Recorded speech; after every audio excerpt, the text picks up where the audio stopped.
ಅಂತೆ ಇತ್ತೀಚೆಗೆ ದಾವಣಗೆರೆ ಚುನಾವಣೆಯ ಸಂದರ್ಭದಲ್ಲಿ ಮುಸ್ಲಿಂ ಸಮುದಾಯಕ್ಕೆ ಟಿಕೆಟ್ ನೀಡದೆ ಅವರನ್ನು ಅವಕಾಶದಿಂದ ವಂಚಿಸಲಾಗಿದೆ ಎಂಬ ಅಭಿಪ್ರಾಯ ವ್ಯಕ್ತವಾಗಿದೆ. ಅದರ ನಂತರ ಕಾಂಗ್ರೆಸ್ ಪಕ್ಷ ಸಚಿವರಾದ ಅಬ್ದುಲ್ ಜಬ್ಬಾರ್ ಅವರನ್ನು ಹುದ್ದೆಯಿಂದ ತೆಗೆದುಹಾಕಲಾಗಿದೆ. ಅದರ ತಕ್ಷಣವೇ ಕೋಲಾರದ ಮತ್ತು ಕರ್ನಾಟಕ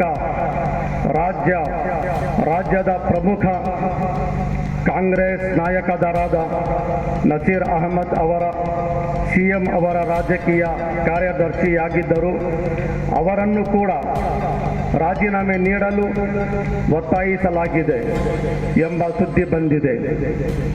ಈ ರೀತಿಯಾಗಿ ಕಾಂಗ್ರೆಸ್ ಪಕ್ಷವು ಮುಸ್ಲಿಂ ರಾಜಕೀಯವನ್ನು ನಿರ್ಲಕ್ಷ್ಯ ಮಾಡುತ್ತಿದೆ ಎಂಬ ಭಾವನೆ ಮೂಡುತ್ತಿದೆ. ಇದರಿಂದ ಮುಸ್ಲಿಂ ಸಮುದಾಯದಲ್ಲಿ ನಿರಾಸೆ ಉಂಟಾಗಿದೆ. ಅವರ ನಿರ್ಧಾರಗಳು ಮುಸ್ಲಿಂ ನಾಯಕರೊಂದಿಗೆ ಅವರ ವರ್ತನೆ ಹಾಗೂ ಮುಸ್ಲಿಮರ ಸಮಸ್ಯೆಗಳ ಕಡೆ ಗಮನ ಕೂಡಿದಿರುವುದು ಈ ಎಲ್ಲವನ್ನು ಜನರು ಗಮನಿಸುತ್ತಿದ್ದಾರೆ ಮತ್ತು ಸಹಿಸುತ್ತಿದ್ದಾರೆ.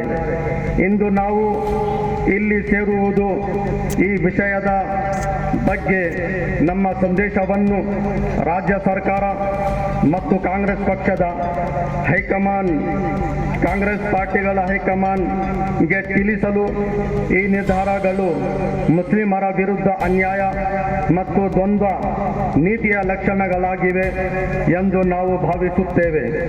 ಈ ನಿರ್ಧಾರಗಳಿಂದ ಮುಸ್ಲಿಂ ಸಮುದಾಯದ ಮತ್ತು ಅವರ ನಾಯಕತ್ವದಲ್ಲಿ ಅಸಮಾಧಾನ ಇದೆ. ನಾವು ವಿನಂತಿಸುವುದೇನೆಂದರೆ ಮುಸ್ಲಿಂ ನಾಯಕತ್ವಕ್ಕೆ ಮತ್ತೆ ಅವಕಾಶ ನೀಡಬೇಕು ಮತ್ತು ಅವರನ್ನು ಗೌರವದಿಂದ ನೋಡಬೇಕು. ಚುನಾವಣೆಯ ಸಮಯದಲ್ಲಿ ಮುಸ್ಲಿಂ ಸಮುದಾಯದಿಂದ ಬೆಂಬಲವನ್ನು ಪಡೆಯಲಾಗುತ್ತದೆ ಮತ್ತು ಅನೇಕ ಭರವಸೆಗಳನ್ನು ನೀಡಲಾಗುತ್ತದೆ. ಆದ್ದರಿಂದ ಆ ಭರವಸೆಗಳನ್ನು ನೆನಪಿನಲ್ಲಿ ಇಟ್ಟುಕೊಂಡು ಅವುಗಳನ್ನು ನೆರವೇರಿಸುವುದು ಮುಖ್ಯ. ಮುಂದಿನ ದಿನಗಳಲ್ಲಿ ಸಮುದಾಯಗಳ ವಿಶ್ವಾಸವನ್ನು ಕಾಪಾಡುವ ಕ್ರಮಗಳನ್ನು ತೆಗೆದುಕೊಳ್ಳಬೇಕು. ಎಲ್ಲ ಸಮುದಾಯಗಳೊಂದಿಗೆ ಸಮಾನವಾಗಿ ವರ್ತಿಸುವುದು ಅತ್ಯಗತ್ಯ. तो दोस्तों बुजुर्गों, ये दो चार बातें मुख्तलिफ पहलुओं के जरिए आप हजरात के सामने अपनी कीमती बातों को रखा है.